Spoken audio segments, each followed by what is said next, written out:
My stepmother announced my divorce at Thanksgiving dinner, not quietly, not as an aside. She stood up from her chair, tapped her wine glass with a dessert spoon, and said, "While we're sharing news, I think everyone should know that Tessa's husband finally came to his senses and left her."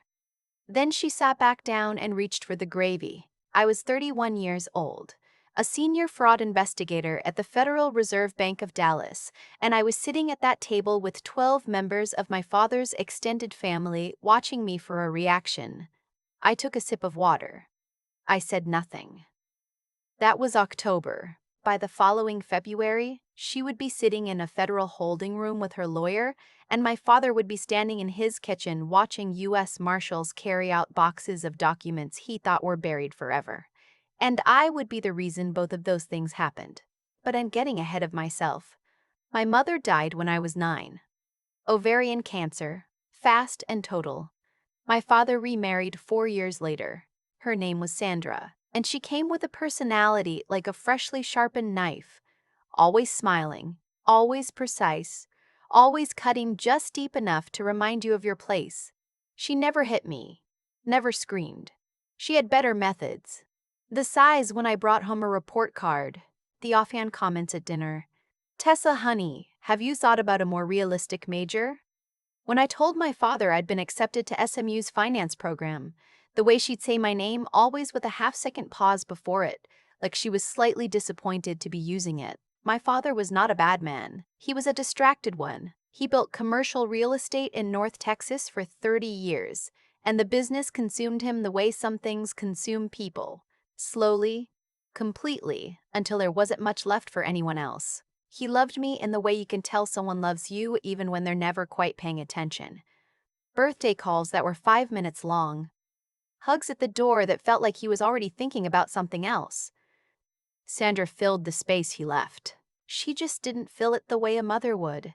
I moved out the week I turned 22. I took a job at a mid-size accounting firm in Fort Worth, passed my CFE certification at 25, and was recruited by the Fed at 28. The work suited me. Fraud investigation requires a particular kind of patience. You have to let things unfold, watch the pattern emerge, resist the urge to move before the picture is complete. I was good at that. I had been practicing it my whole life. I got married at 29 to a man who seemed, at the time, like someone who understood stillness the way I did. He didn't. We separated after 18 months. It was mutual and quiet and probably the most respectful disagreement we ever had. Sandra found out through my cousin 2 weeks before Thanksgiving. She had 3 weeks to decide what to do with that information. She chose to deploy it at the table in front of my grandmother, my aunt from Lubbock, my father's business partner and his wife, and 4 cousins who still had group chats I wasn't in. I sat there. I cut my turkey. I asked my grandmother how her knee was feeling after the replacement. Later in the kitchen, my father found me at the sink rinsing plates. He put his hand on my shoulder and said, "She didn't mean anything by it." I said, "I know, Dad." I drove home to my apartment in Uptown that night and sat in my car in the parking garage for a long time before I went inside. The next time I saw Sandra was at my father's 65th birthday dinner in early February. He'd reserved a private room at a steakhouse in downtown Dallas, the kind of place where the booths are leather and the lighting makes everyone look like they're in a campaign ad. 40 people. A slideshow. An open bar. Sandra had organized the whole thing. She was in her element, moving between tables, touching arms, laughing at exactly the right moments. She wore a red dress and diamond earrings that I'd never seen before, and she introduced herself to my father's new business associates with a warmth she never once directed at me. I was seated near the back, between my cousin Derek and a woman named Anita who handled marketing for my father's firm. I'd met Anita twice. She was easy to talk to, which helped. About 40 minutes into the dinner, the room's other private entrance opened and a man walked in that I recognized immediately, though I'd never met him in person. His name was Gerald Morrow. He was 63, silver-haired, and he'd been under parallel investigation by our office and the FBI's Financial Crimes Unit for the better part of 8 months. The case was sealed. Almost no one outside our division knew his name was in our system. He shook my father's hand like an old friend. My father clapped him on the back. I excused myself to the restroom. I stood at the sink and ran cold water over my wrists the way you do when you need your head to clear fast. Morrow's name had come across my desk attached to a wire fraud scheme that stretched across 3 states, real estate transactions used to launder money through shell companies, the kind of layered structure that takes months to map and a single loose thread to unravel. We had the thread. We were 3 weeks from being ready to pull it. What I had not known until that moment was that my father's firm was one of the companies in the transaction map. I didn't know yet what that meant. It could have meant he was a victim, an unknowing intermediary whose LLC had been used without his full understanding. It could have meant something worse. I didn't know. But I knew that Gerald Morrow being at my father's birthday dinner was not a coincidence, and I knew that I was the only person in that room who understood what his presence meant. I dried my hands. I went back to the table. I did not go back to the conversation about the Cowboys' offensive line. I opened the secure messaging app on my phone, the one our office used for field communication, and I sent a single message to my supervising agent, a woman named Carla Webb who had been running financial crimes investigations out of our Dallas Field Coordination Office for 11 years. Morrow is at a private dinner with subject adjacent party, personal connection confirmed. Flag for surveillance cross-reference. I'm on site. She responded in 4 minutes. Do not engage. Document. Call me at 9. I put my phone face down on the table. Sandra chose that moment to approach. She came from across the room with a champagne flute in one hand and a smile that had a specific quality. The kind that means someone has been waiting for an audience. She stopped at our table, touched my cousin Derek on the arm, said something that made him laugh, and then turned to me. Tessa. The pause. Right on schedule. I'm so glad you came. I wasn't sure, with everything you've been dealing with. Anita, beside me, went very still in the way people go still when they sense that something is happening that they shouldn't be witnessing. I'm glad I came too, I said. Dad looks happy. He is. She glanced toward my father at the head of the table, then back at me. You know, Gerald Morrow has been talking about bringing your father in as a full equity partner. It would be a wonderful opportunity. A fresh start for the whole family. She let that land. I smiled. That's interesting. I thought you'd think so. She touched my shoulder, the same spot my father had touched at Thanksgiving, I noticed, and moved on to the next table. I picked up my water glass. I set it down. I did not look at Gerald Morrow. I thought about what equity partner meant in the context of a sealed federal investigation. I thought about what it meant that Sandra knew Morrow well enough to relay his business proposals. I thought about my father clapping him on the back. I ate my steak. I talked to Anita about marketing analytics. At 8:47, I hugged my father, told him happy birthday, said goodnight to my grandmother, and walked out of the restaurant. I sat in my car and called Carla at exactly 9 o'clock. What came next was not mine to control, and I understood that clearly. I handed everything I'd observed to people whose job was to act on it, and then I stepped back the way you step back from something with moving parts that can take your hand off if you're not careful. Carla's team spent the next 11 days running cross-references I didn't have access to. I recused myself from the active file, mandatory, given the personal connection, and went back to my regular caseload. I did not call my father. I did not call Sandra. I went to work. I ran 6 miles on the weekends. I called my grandmother on Sundays. I did not know exactly what they found. I still don't know all of it. What I was told later, in a debriefing that was both thorough and careful about what it shared with me, was that Sandra's financial records showed a pattern of wire transfers that had been routed through an account my father didn't know existed. She had been Morrow's inside contact for 2.5 years, not my father.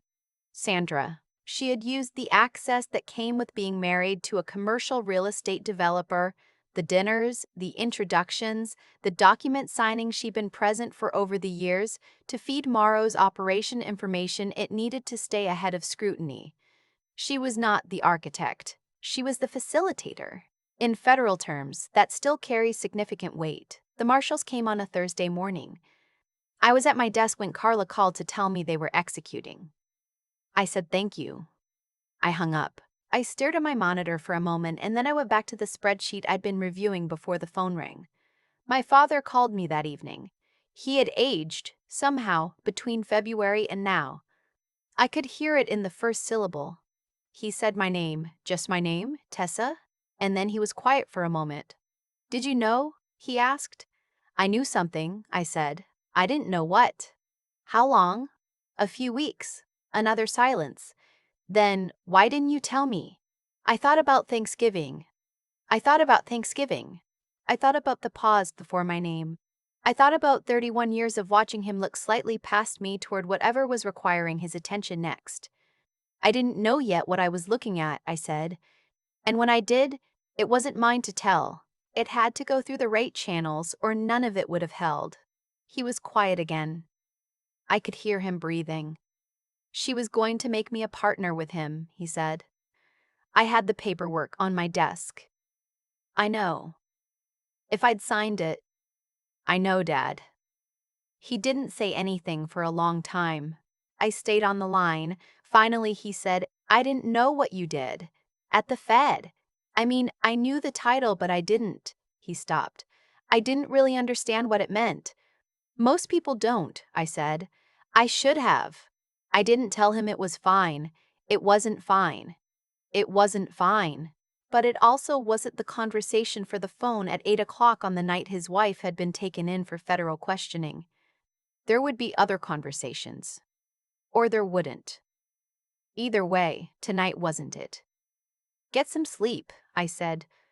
Talk to your attorney first thing tomorrow. Don't sign anything. Don't say anything to anyone outside of counsel. Okay. His voice was small in a way I'd never heard before. Dad, you're going to be all right. I didn't know if that was true. But I said it and I meant the part of it I was able to mean. I've been asked since then whether I feel sorry for her. It's a complicated question and I've sat with it long enough to give it an honest answer. I don't feel sorry for Sandra. I feel something more like clarity, the way a room looks after you open the windows on the first real spring day and realize how long you'd been breathing stale air. She made choices. They accumulated. I didn't cause the outcome, I was just close enough to see what was already in motion. What I feel something closer to grief about is the version of my father I got, versus the one I might have had. That's not Sandra's fault entirely. My father made his own choices about where to put his attention for 30 years. But she didn't help, and now he's 65, and we're learning how to talk to each other with the interference finally gone, which is harder than it sounds when you've never really done it before. We had lunch last month, just the two of us at a diner near his office. Nothing fancy, which felt right. He asked me real questions, not the 5-minute birthday call kind. He asked about the work, about how I got into it, about what I actually look for when I'm looking at a financial structure that feels wrong.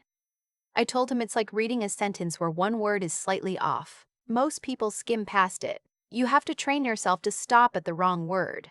He nodded slowly. He said, I should have stopped at more wrong words.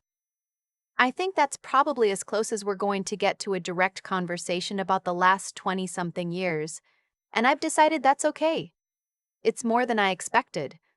Sandra took a plea in April, 18 months, federal minimum security, and a financial penalty that will take years to resolve.